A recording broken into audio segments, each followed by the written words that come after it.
제4장. 그러므로 우리는 두려워할지니 그의 안식에 들어갈 약속이 남아있을지라도 너희 중에는 혹 이르지 못할 자가 있을까 함이라.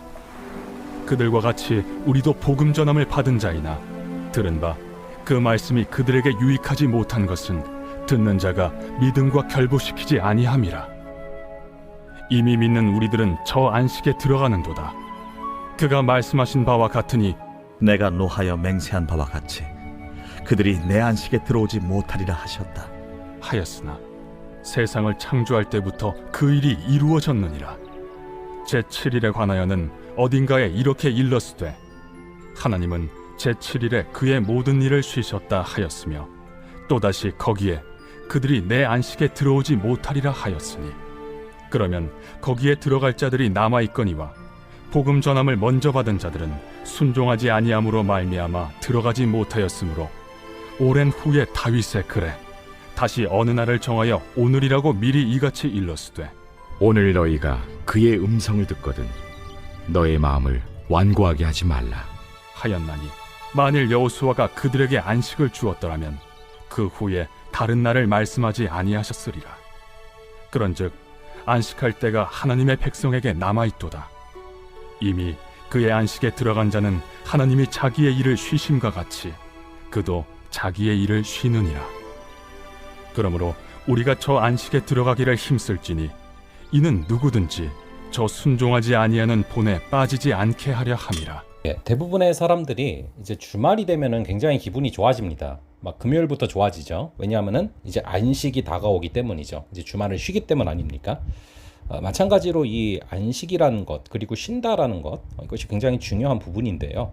이 히브리서 기자는 하나님의 안식에 들어가는 것이 얼마나 중요한지를 계속 강조하며 이야기하고 있습니다. 우리 인생이 이 땅에서 정말 위대한 일을 많이 했고 가치 있는 일을 많이 했고 아름답게 살았다 할지라도 끝내 하나님께서 준비하신 그 안식에 들어가지 못한다면 그 인생을 정말 아름답다라고 말할 수 없는 것이죠. 마찬가지로 우리가 우리의 삶에서 가장 중요한 어떤 목적이 하나님의 안식에 들어가는 것이어야 되는데요. 1절에 보시면 그러므로 우리는 두려워할지니 그의 안식에 들어갈 약속이 남아있을지라도 너희 중에는 혹 이르지 못할 자가 있을까 함이라. 여러분 여기서 두려워해야 된다라고 말하고 있습니다. 안식에 이르지 못하는 자가 있을 수 있기 때문에 그렇다라는 것이죠. 여러분 두려워하라 라는 말을 한 번 더 묵상해 보시기를 바라는데요. 성경에서는 하나님께서 두려워하지 말라라고 참 많이 말씀하신 것을 우리가 바라보게 되거든요. 하나님께서 말씀하신 두려워하지 말아라 라는 말씀과 오늘 이 구절에 두려워하라 라는 것은 좀 다른 의미입니다. 오늘 말씀에 두려워하라 라는 것은 무서워해라 라는 의미보다는 깨어 있어야 된다라는 것입니다. 하나님의 안식에 들어갈 수 있도록 우리의 삶이 영적인 민감성을 가지고 깨어 있어야 된다라는 것입니다. 그것을 말하고 있는 것이죠. 빌립보서 2장 12절에서도 바울은 그러므로 나의 사랑하는 자들아 너희가 나 있을 때뿐 아니라 더욱 지금 나 없을 때에도 항상 복종하여 두렵고 떨림으로 너희 구원을 이루라 라고 말씀하고 있습니다. 복종하여 두렵고 떨림으로 구원을 이루라. 즉 하나님의 구원이 하나님이 준비하신 안식에 이를 수 있도록 매 순간을 두렵고 떨리는 마음으로 깨어 있어서 영적인 민감함으로 살아가는 것이 너무나 중요하다라는 것이죠. 2절에 보시면 그들과 같이 우리도 복음 전함을 받은 자이나 들은 바 그 말씀이 그들에게 유익하지 못한 것은 듣는 자가 믿음과 결부시키지 아니함이라.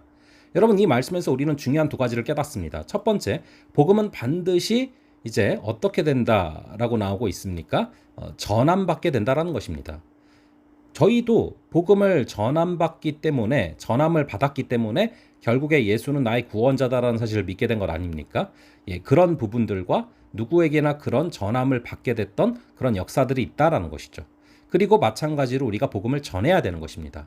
오늘 하루 가운데 예수는 우리의 구원자시다라는 사실을 누군가에게 또 전할 수 있는 귀한 은혜가 있기를 바랍니다. 근데 더 중요한 것은 복음을 듣는 것만으로 그쳐서는 안 된다라는 것입니다. 2절 말씀해 보니까 듣는 자가 믿음과 결부시켜야 된다라는 것이죠. 복음을 듣고서 믿는 것이 정말 중요하다라고 말씀하는 것입니다. 과거의 광야에서 이스라엘 백성들은 모세를 통해서 하나님의 귀한 말씀을 듣게 됩니다. 그러나 그것을 믿음과 연결시키지 못하죠. 그래서 하나님께 불순종하고 하나님을 불신하고 결국 하나님이 준비하신 가나안 땅의 귀한 안식에 들어가지 못했던 것입니다. 여러분 하나님께 우리는 믿음을 달라고 기도해야 됩니다. 우리가 들은 이 복음을 믿음으로 잘 지켜나갈 수 있도록 강구해야 되는 것입니다. 복음과 믿음의 삶이 함께 병행되는 귀한 역사가 있기를 바랍니다. 4절에 보시면 제7일에 관하여는 어딘가에 이렇게 일렀을 때 하나님은 제7일에 그의 모든 일을 쉬셨다 하였으며, 자, 하나님께서 창조하셨을 때 일곱째 날에 안식하셨습니다. 하나님께서 창조하신 이 창세기 1장 2장 말씀을 보면 참 놀라운 표현이 있죠. 저녁이 되며 아침이 되니 라는 말씀이 반복됩니다. 그러나 안식하셨던 제7째 날에는 저녁이라는 표현이 나타나지 않습니다. 하나님께서 준비하여 주신 그 안식에는 영적인 메시지로 저녁이 없다, 즉 끝이 없다라는 것입니다. 하나님이 준비하여 주신 안식은 너무나 놀라운 은혜의 삶이고 끝이 없는 영원한 하나님의 축복이라는 것입니다. 그런 안식을 소망하며 걸어갈 수 있는 우리가 되기를 바랍니다. 잠시 기도하겠습니다. 아버지 하나님, 우리가 그의 안식에 들어갈 약속이 남아있을지라도 이르지 못할지 두려워하라 라고 말씀하신 이 음성을 다시금 기억합니다. 하나님의 그 품에 안길 수 있도록, 하나님의 그 안식에 안길 수 있도록 우리가 두려움과 떨림으로 우리의 구원을 이루어 나가는 역사를 허락하여 주시옵소서. 또한 아버지, 우리가 듣는 것이 믿음과 결부될 수 있는 크신 은혜를 허락하여 주시옵소서. 아버지께서 우리를 붙잡아 주시고 인도하여 주실 줄을 믿사오며 이 모든 말씀 우리 주 예수 그리스도의 이름으로 기도합니다. 아멘. 예, 그럼 또 다음번에 뵙도록 하겠습니다.